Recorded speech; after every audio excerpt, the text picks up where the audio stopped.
Hey guys, so I was talking to Mike McGonigal and Dustin Barlow on Instagram today, and I'm hearing that some people are having problems with getting a decent keel, which is the transition between the handle here on the bottom side and the bottom side of the bowl itself.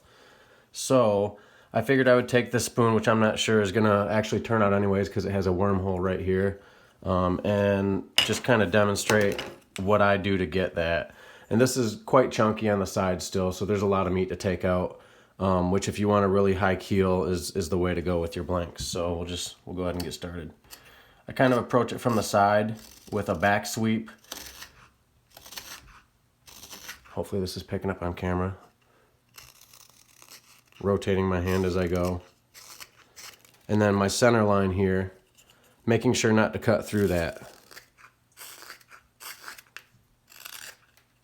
And I'll bring that up towards the front of the bowl a little bit more. Obviously I'm going to have to take this down as I go, so I just kind of nip at that as I go.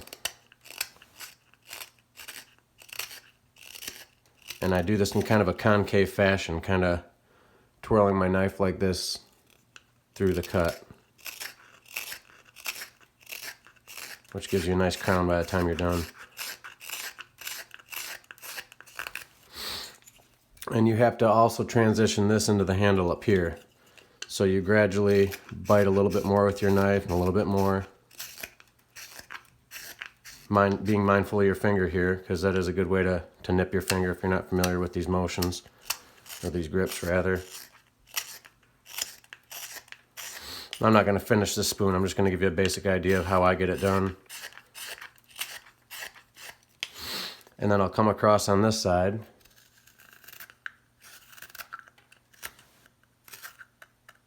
Starting at the widest part of the bowl right here.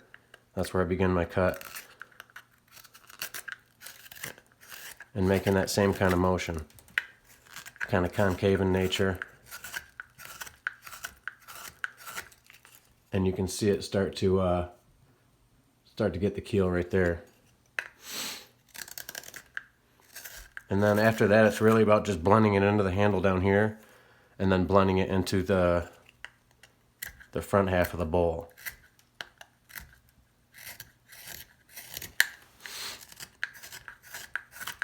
Admittedly, I did struggle with this a little bit when I first started carving.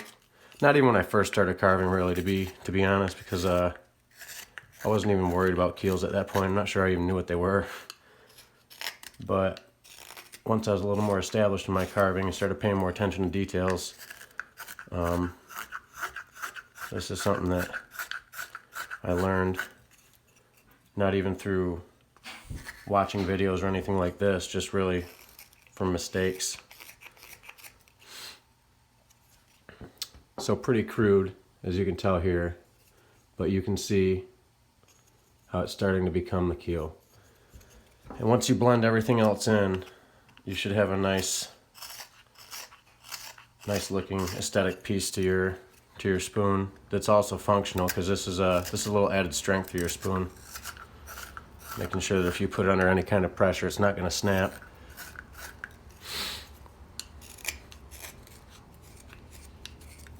Now as you're riding up the keel right here where the grain changes, you can't cut this way. You can't cut towards the handle of the spoon. You have to cut with a slight up sweep. It's all about angles in this spot, guys. It's I can't stress that enough. And then move the camera. I'll generally put this against my chest and blend the handle in right here.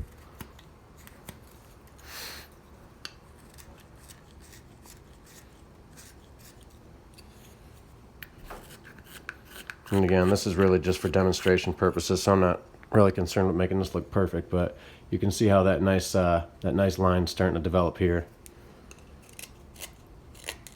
So I'll shave down this, which would be the rim of the bowl.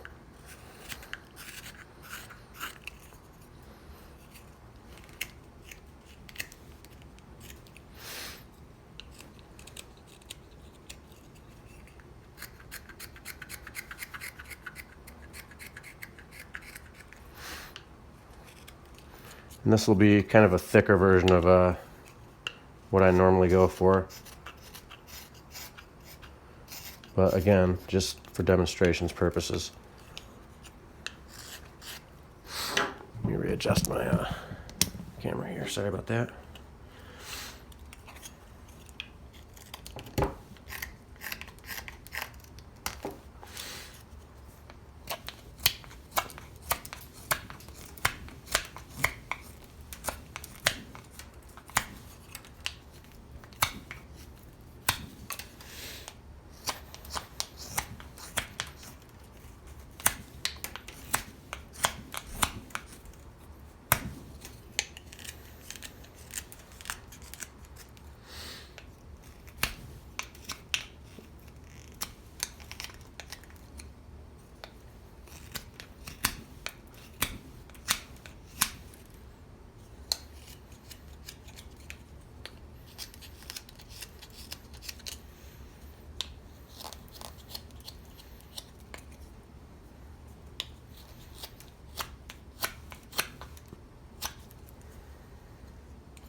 Sorry, some of this is happening off camera just because I'm trying to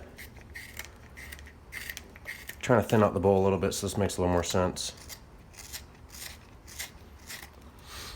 All right.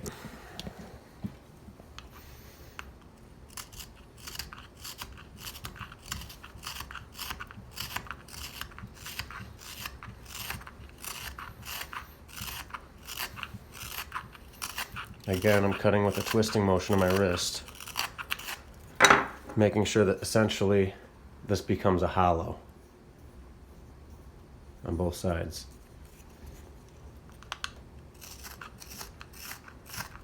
And you might end up taking a little bit of the height off the keel on accident, which is totally fine, because you do not want a keel that stands like, 3/4 of an inch off the top of the bowl, or the bottom of the bowl anyway. It doesn't make a whole lot of sense. And check every now and then to make sure that your keel is down the center of the spoon.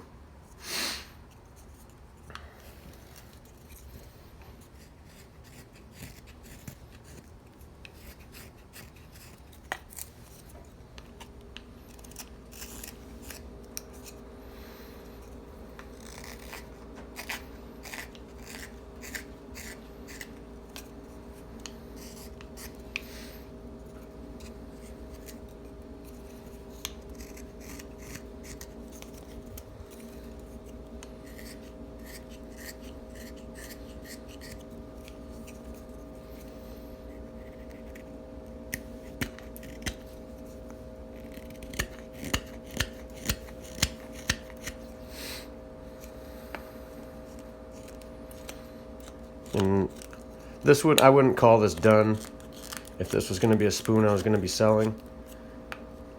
But again, for demonstrations purposes, I'll hurry up and finish up what I'm doing here just to show what I'm trying to show.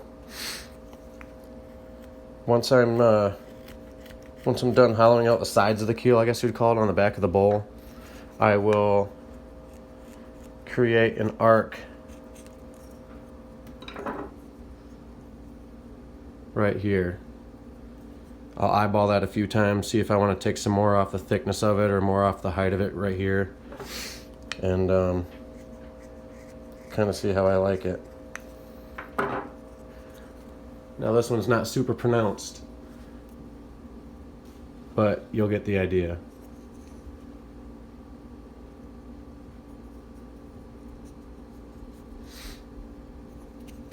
And I'd be taking even more of this off to get it thinner, to be totally honest. I would get it to the point to where these two cuts met, and then flushing the top off.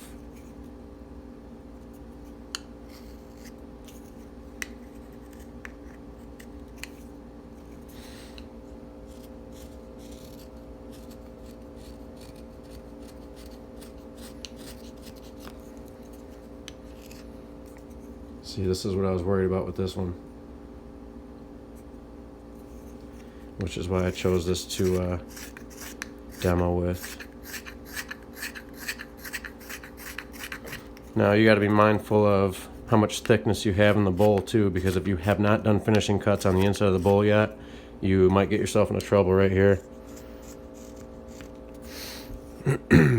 I generally will do finishing cuts on the inside of the bowl first, and then deal with the thickness of the bottom, or the back of the bowl rather, next. This spoon might be something I could still save if I wanted to. It's not going to be my best spoon, but you know, you get the point. Anyways, keeping in mind that, like I said, this is probably going to get thrown away. Hopefully you can see those hollows there. Obviously I should take a little bit more off on this side.